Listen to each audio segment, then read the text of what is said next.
मोदी सरकारने, भारतीय जनता पार्टीने गोरगरिबांची पूर्णपणे चेष्टा लावली मित्रांनो. चेष्टाच लावली आहे. कारण ना वारंवार हा लोणावळा घाट जाम होतो. सकाळी 9 वाजता जर घाटामध्ये एवढं ट्रॅफिक राहते, तुम्ही मला सांगा, रोड टॅक्स आपण भरायचा, टोल टॅक्स भरायचा आपण, आणि आपणच ट्रॅफिकमध्ये गुतायचं. रात्री जर 8-9ला जर घाट चढायला चालू केलं तर सकाळी 8-9 वाजता जर वर येत असेल आपण घाट चढून, तर हा काय हायवे ना, हा काय एक्सप्रेस हायवे का? आणि ह्या एक्सप्रेस हायवेला टोल घेतला कशामुळे जातो? टोल ह्याला कोण एक्सप्रेस हायवे म्हणत असल्यावर घाटाला जर एवढे जर पब्लिक जर अडकून बसत असेल, मला तुम्ही सांगा.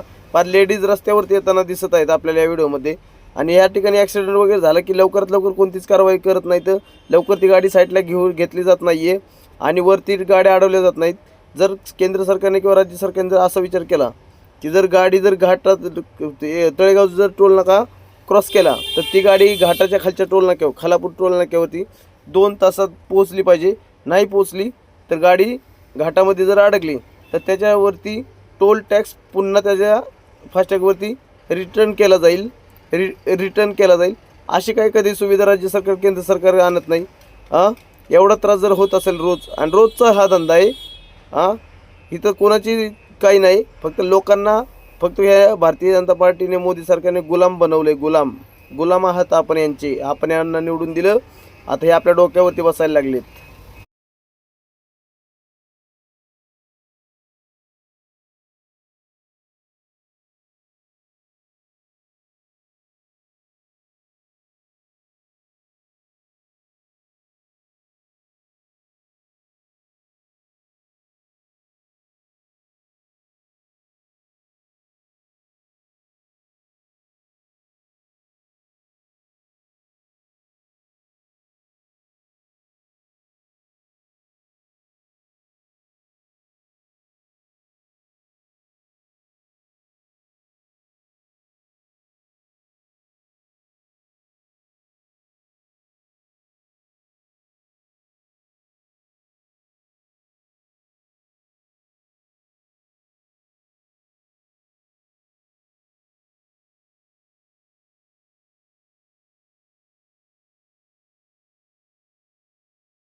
Jangan jadi